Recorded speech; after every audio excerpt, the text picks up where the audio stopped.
Ahojte. V dnešnom videu sa spoločne pozrieme na toto tu. Čo to vlastne je? Je to Ceseta 250 typ 471. Je to tak v podstate taký pokračovateľ tej našej série o tých hranatých Cesetách v úvodzovkách, by som ich tak nazval. Kedy sme najprv točili Egypťana, no a dneska si predstavíme a ukážeme si, čo je zač táto motorka. Je to v podstate taký pokračovateľ toho, čo začala 477 a 476, tzv. Parížanky, alebo v Čechách zvané aj pod názvom prašivky.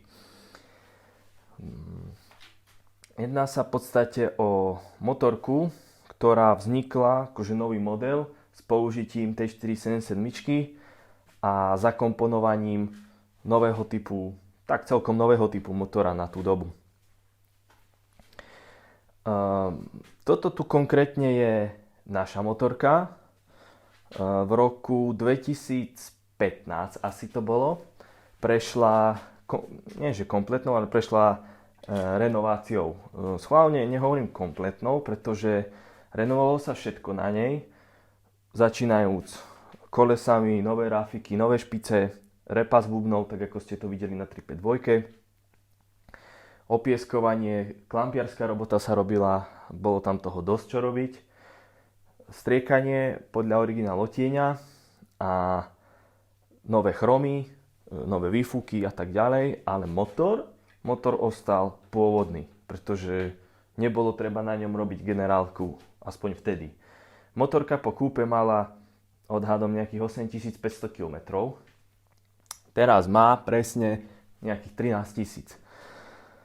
Nevylúčujem do budúcna, že tú generálku motora robiť nebudeme, pretože po tých 5000 ostrej jazdy už ten motor sa začína pomaličky ozývať, ale motor je akože, není poškodený nič, ale už ho proste počuť, už je hlučný. Takže nevylúčujem do budúcna, že budeme robiť video o generálke tohto motora. No ale k veci. Takže na začiatok si povieme, že čo táto motorka vlastne je a ako vznikla a prečo vznikla. To, na čo sa pozeráte, možno niektorým evokuje, že tá motorka, že je to nejaký bastl po česky by som to nazval, alebo nejaká porobenina po našom, hlavne kvôli tej farebnej kombinácii, ale opak je pravdou. Je to originálna farebná kombinácia, táto bežová s tmavo-hnedou, a pre náš československý trh existovala ešte druhá farebná kombinácia, teda slabozelená, taká hrášková s tmavozelenou. A zároveň toto je tá 471, ten typ, ku ktorému som referoval spätne vo videách o Egypťane, že komunistická úvodzovka 471. A tým, že komunistická, som myslel, že sú to tieto dve prevedenia, buď táto dvojfarebná hnedá, alebo dvojfarebná taká istá zelená, ktoré boli primárne určené pre náš československý trh. Motorka táto naša je z roku 1975 a myslím si, že to bolo asi v tomto roku, kedy ich začali vyrábať. Netrúfam si odhadnúť presne, možno sa nájdu kusy z roku 1974, ktoré majú v podstate na štítku rok 74, ale takú som ja osobne ešte nevidel. Videl som týchto motoriek už veľa naživo, ale 74 ani jedna z nich nebola. Ako to v podstate vzniklo? No, v Strakoniciach v Cezete v roku 1968 predstavili tzv. Parížanku na strojárskom veletrhu v Paríži. Tú 477 a 125 k tomu 476. No a už do roku 74-75 ich stále vyrábali. No a prišli s nápadom, že by vytvorili niečo nové. No a to nové je toto, že zobrali upravený rám z tej 477, predĺžili ho 2 cm, ako sme si spomínali tiež vo videu o Egypťane. A dali dnuka upravený motor z Bizona 250. Hovorím upravený, ale tým upravený nemyslím, že výkonovo, ale dimenzionálne, rozmerovo. Má iné uchyty a prišiel o tieto uchyty tu. Neskôr si v tomto videu ukážeme na život tie rozdiely medzi Bizonom a týmto. Vznikla podľa môjho názoru, nemusí s ním každý súhlasiť, ale môj názor je taký, že vznikla dosť zaujímavá motorka a podľa mňa asi jedna z najlepších motoriek od Cezety, čo sa týka jazdných vlastností, pretože táto motorka má také parádne jazdné vlastnosti a tak dobre si na nej zajazdíte, že porovnávať to s kaďakou panelkou, kývačkou, to akože absolútne to sa nedá. Motorka síce vznikla ako zväčšená v úvodzovkách verzia 477, lenže má aj rozdielne diely. Niektoré diely zo 477 vám tu zapasujú, ale za to iné vám nezapasujú, respektíve by zapasovali, ale od výroby v podstate tam boli dávané iné, špecifické len pre dvojvalce. Pretože, ako vieme, neviem v ktorom presne roku, ale tipujem, že tak maximálne rok neskôr, možno 2, začali vyrábať aj 350-ky, hlavne na vývoz do Sovietskeho zväzu. Ale nemali takéto farebné prevedenia. A vieme, že z toho sa už tie, ktoré poznáme, vyvinuli 472 model 4, 5, aj 3, 4, 5 aj 6 nakoniec, tá 12V. Zo 477 není zhodný rám, proste toto je dvojvalcový rám, je dlhý. Zo 477 akurát máte prednú vidlicu, tieto držiaky svetla sú iné na týchto dvojvalcoch. Predný blátnik je iný. 477 vy tam dáte, ale potom by ste tam už nevmestili túto trojpalcovú gumu, ktorá má šírku 3 palce. 477 má 275 vpredu. Preto je ten blátnik širší a mám pocit, že je troška plytkejší. Nemá tak vysoké tie bočnice. 4.7 jednotky mali už od základu vždycky, aj tieto naše československé verzie, dvojkľúčovú brzdu vpredu. Ďalšia vec, toto predné svetlo, hliníkový odliatok, vonkajšie dimenzionálne zhodné so 477, lenže toto má navrtanú ešte jednu dieru naviac kvôli priechodkám smeroviek. Pretože 477, keď mali smerovky, boli tie smerovky v týchto šroboch tu vpredu, kde sa otáča svetlo. Tu sú posunuté tie smerovky na osobitnej diere, takže nemôže to ísť cez tú dieru, tie káble ale idú osobitne, to bokom. To svetlo má vnútri odliatok 471 proste. Ale zo 477 ho prevrtáte a spravíte si také isté. Nádrž samozrejme, tá je iná. Toto je typická dvojvalcová nádrž, teda znova opakujem ako v Egypťane. 2 kohúty na benzín, tento nemá ale silen blok. A tento kus, to je to, čo som vravel. Tiež v minulom videu má to malé nalievacie hrdlo, keď nám ho priblížiš. Proste zo 477 a to je v podstate to isté, čo na babete. Také malinké. Ďalšia vec. Sedlo sme si ukázali z tejto motorky tiež pri Egypťane, že je toto dlhé sedlo, dvojvalcové. A vy ho spoznáte na prvý pohľad tak, že v podstate tá zadná časť je takto zdvihnutá, aby ten spojazec sa tak nešmýkal dozadu, ako je to na 477. Tam má takú plochú lavicu. Podsedlové plechy sú zo 477, krytý tieto schránky tiež. V podstate by zapasovali, aj keď tá baterková, tá druhá, to si ukážeme, keď si motorku otočíme, má troška ináč vymyslený úchyt ako 477. A airbox, filterbox, je atypický pre túto 471, pretože má obrovskú dieru na sanie, na saciu gumu, pretože tieto 471 naše, nevývozné, neskoršie, mali túto gumu sania, to je sa mi zdá guma sania, ktorá je na kývačkách so zatvoreným saním. 353, 354, teraz neviem. Ale už tie čo mali zatvorené sanie. Samozrejme, vonkajší krabičkový regler, to bol súčasťou každej 471, pretože je tu 6V dynamo 75W zo 634 v podstate. Zadné tlmiče sú z bizóna, to sú bizoniacké tlmiče proste. Ale silen bloky sú iné kvôli iným rozdielným veľkostiam tých trňov, na ktoré sa napichujú. Bizon tu má, sa mi zdá, 10 alebo dokonca 12 šrobu, ktorá sa sťahuje o rám a trň je na bizóne len dolu tu. Tie sú asi zhodné. Ďalšia vec je, že Cezeta, tak ako 477, tak aj táto 471 podedila to brzdenie vzadu týmto ťahlom. Je to perfektný systém, pretože to ťahlo sa nenaťahuje ako lánko a brzdí to pomerne dobre. Je tam ozaj cítiť ten rozdiel oproti kývačke, ktorá brzdí lánkom vzadu. Výfuky Samozrejme je to dvojvalec, dva výfuky, dve výfukové kolena sú typické pre túto motorku, lenže sú vyrábané tak, že proste pravý výfuk, ten, ktorý teraz nevidíte, je v podstate zrkadlovo vyrobený tento výfuk, tak to robili od výroby. Našu motorku, túto, sme kúpili okolo roku 2014 alebo 2015, to nepamätám. Bola dosť zubožená, preto sme sa rozhodli pre celkovú renováciu. Výfuky na tejto motorke sú od Bujaka a od pána Kršku, firma Bujak. A toto je hadrávek, od pána Hadrávka sú kolena. Jediný pôvodný chrom na tejto motorke ostal na riaditkách, lebo sú dobré, a tieto spodné misky zadných tlmičov. To je tiež originál. Tieto motorky, tiež je to len možno môj názor, tiež s ním nemusíte súhlasiť, ale podľa mňa sa jedná o jednu z tých zaujímavejších motoriek z československej produkcie a zároveň jedna z tých zaujímavejších, konkrétne z produkcie Strakonickej Čezety. Pretože týchto motoriek nebolo vyrobených až tak mnoho ako 107.5, ktorých ste videli na každom rohu. Samozrejme, také reči, že aké je to veľmi vzácna motorka, to zase nie.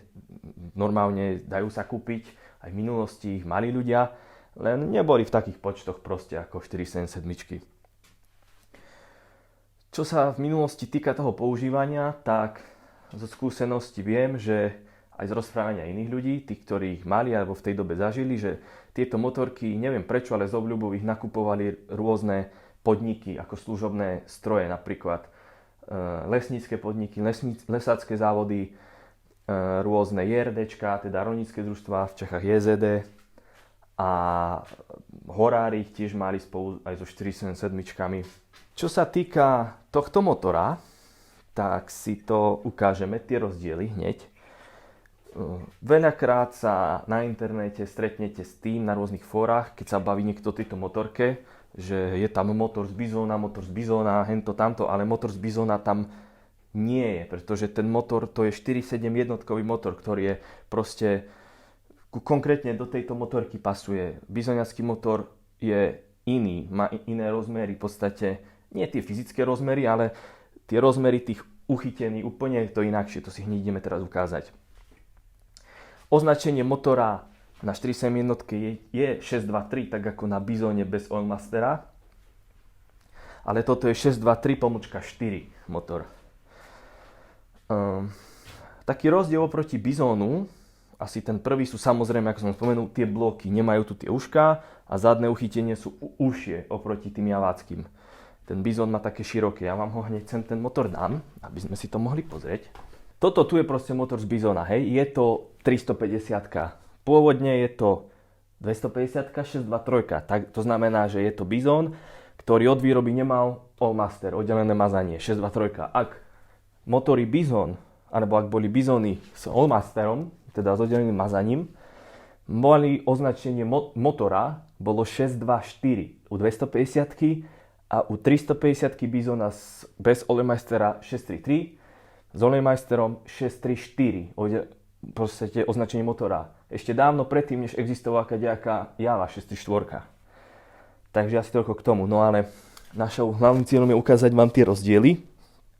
To znamená, že ako môžete vidieť, tak samozrejme prvý hlavný rozdiel je ten, že máme tu naliaté tieto odliadky, tieto ušká v úvodzovkách.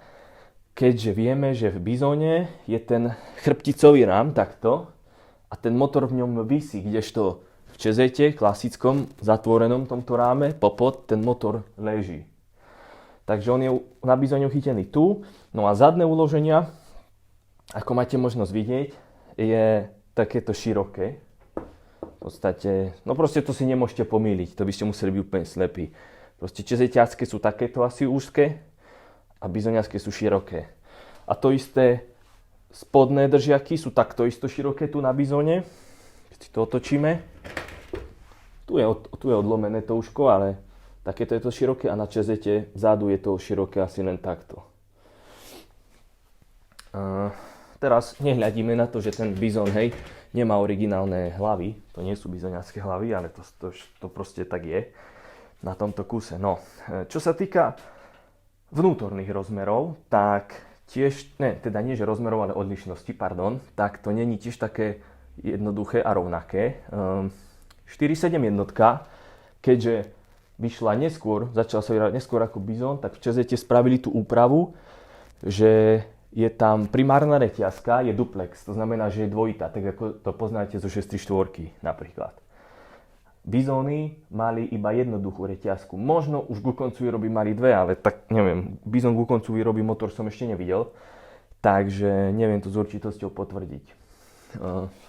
Ale napríklad prevodovka, kľukovka je tá istá, v podstate piesty. Valce nie sú tie isté, samozrejme. Tu sú neoriginálne valce na tomto bizoniackom motore zo 6.4 na matice. Vieme, že takéto. Vieme, že Bizon má na 6 šrobík, ako to má 477 napríklad. Dobre, dáme si ten motor na bok a ideme ďalej. Ďalšia vec je asi, čo sa týka hlav, valcov. Originál Bizon, keď vyšiel z fabriky, tak mal veľmi podobné týmto hlavy. To znamená, že aj prvé 6.4 ich mali. To znamená, že tá zadná strana je vyššie a predná strana je nižšia a je to takto šikmé. A takéto hlavy mali aj 250 bizóny, aj 350 bizóny, všetky. To znamená, že 250 a 350 len rozdiel v hlavách bol ten, že v 250 bol samozrejme spaľovací priestor s menším objemom. ČZ zobrala tieto odliadky hlav, vyrobili také isté, lenže ich odliali trošku inak, že tuto, to by si musel z tejto strany priblížiť, to si ukážeme, sú také sfrézovania na nich, aby sa tie hlavy zmestili pod túto nádrž, kvôli tomu lemu nádrži, kde je dolu zváraný tunel. To tak bezpečne poznáte hlavy 4.7 jednotky a 250 bizóna rozdiel. Ďalšia vec, čo je na tých motoroch iné, no to už som v podstate spomínal, to je to výrobné číslo, to označenie 623-4 je 4.7 jednotka proste. Tieto motorky sa nevyrábali s oddeleným mazaním aj nič podobné, nesmieme si to popliesť, že 477 síce bola tzv. Česetiacký systém posilúb, ale tuto nebolo. Táto motorka, ako som na začiatku hovoril, že ona fakt dobre jazdí, no je to podľa mňa preto, že hej, má už z polovice, takisto ako 47 má dvojitý rám, už od polky. Ten rám je dosť tuhý a úplne postačujúci aj na tento veľký ťažký motor, ktorý má okolo 52 kg. A táto motorka, čo je také zaujímavé, že povedal by som skoro vôbec nevibruje, čo je dosť zaujímavé pre mňa. Strašne príjemne sa na ne jazdí a jedným z dôvodov tiež je ten, že máte ten vysoký posed ako na 477 proste. Máte tam silnejší motor. Táto motorka má výkon takisto ako Bizon. Uvádza sa na štítku 16,5 koňa, ale starý technicky niekde uvádza okolo 17 koní. Tak povedzme, že hej, 17 koní má výkon. Lenže, čo vám chcem povedať, tým je taká zaujímavosť, že tieto motory, by som ich prirovnal k takej, ako motorová píla proste. Ten motor potrebuje otáčky. To už samozrejme potrebuje aj 477, 175, keď to porovnáme s kývačkami. Proste kývačky to sú traktory, to je ako stabilák. Ale tieto čezeťacké malé motory vždy potrebovali otáčky. No ale toto už duplom potrebuje otáčky. Ako náhle vám v kopci klesnú otáčky, koniec, motorka prestane ísť, už podraďujete za 3, za 2 a tak ďalej.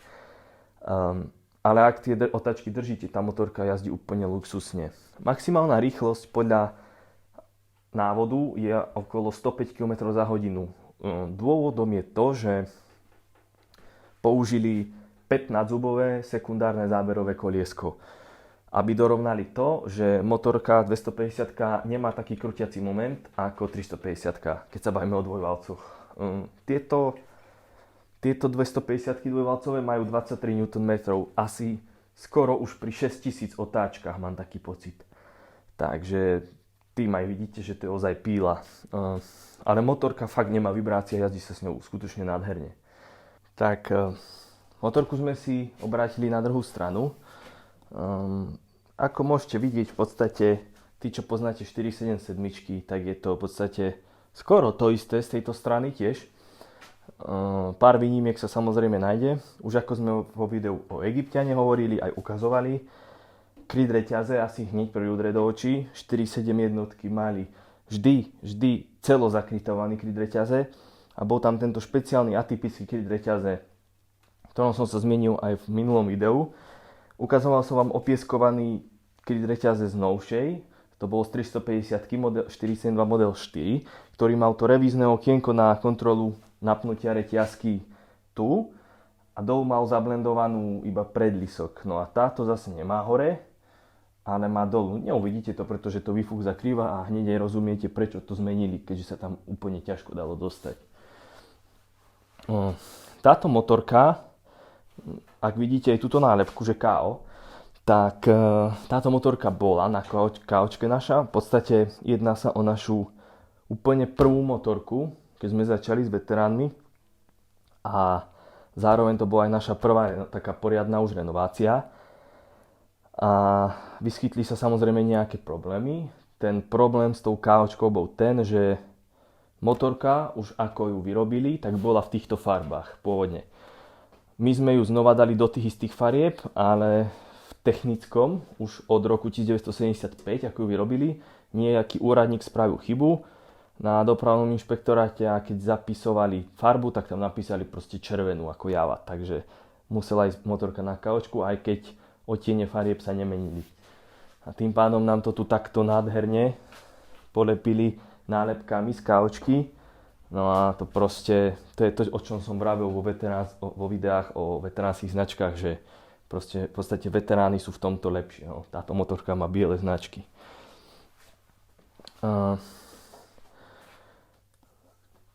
Môžeme sa dostať aj k tomu rozdielu o tej schránke baterkovej, pretože, ako som spomínal na začiatku, táto schránka je rozmerovo, vonkajšie rozmery sú také ako 477, lenže líši sa uchytením. Ona má tu dolu, 477 má tu dolu taký odskok, ktorý zapadol do takého vybratia a hore znútra je taká matica.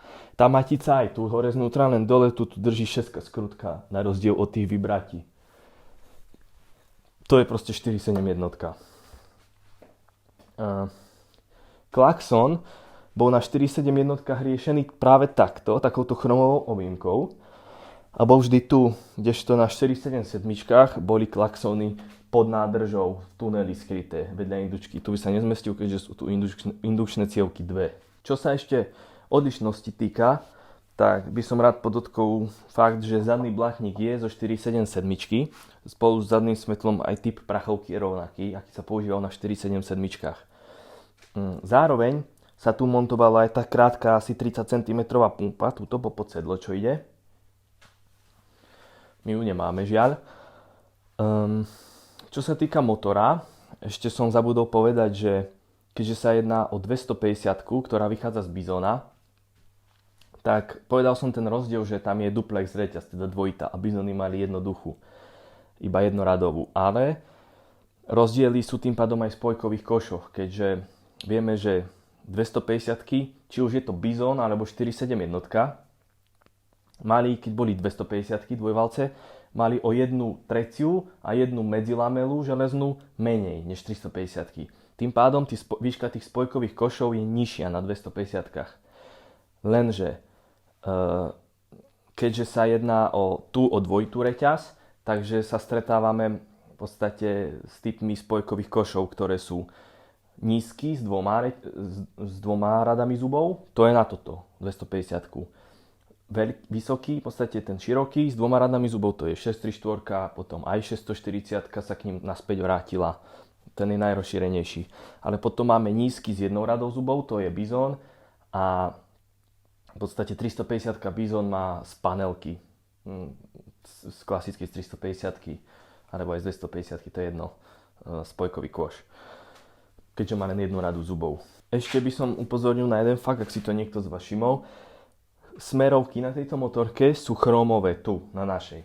Lenže originál to v skutočnosti bolo tak, že tie smerovky boli striekané takou šedo-vanilkovou, šedo-bežovou farbou, podobnou takou, čím sa natierali radiátory. Tak to bolo originálne, že to bolo strašne nechutné, tak my sme si to dali prechromovať. To je oproti originálu taká odlišnosť možno. Hlavným ale asi dôvodom, prečo sme túto motorku renovovali, bol ten, že ona nevyzerala až tak nejak zle. Boli tam nejaké ťukance, krivá plecharina, ktorá sa dala vytiahnuť. Ten hlavný problém bol ten, že táto motorka bola tak silne havarovaná, niekto sa na nej vysekal takým spôsobom, že rám bol krivý. To znamená, celý tento držiak výfuku a zadnej stupačky bol vtlačený dovnútra a celé toto, kde drží sedlo, bolo nejak tak posunuté. Celé to proste išlo krivo. Takže už sme sa rozhodli pre celkovú renováciu tejto motorky. Čo sa týka tohto stroja, je to asi všetko k dnešnému videu. Ak nás napadnú ešte nejaké technické zaujímavosti a odlišnosti, ktoré tu do videa nedáme, tak vám ich napíšeme do popisu alebo ešte lepšie do komentáru. A budeme sa vidieť spolu v ďalšom videu. Zatiaľ sa majte.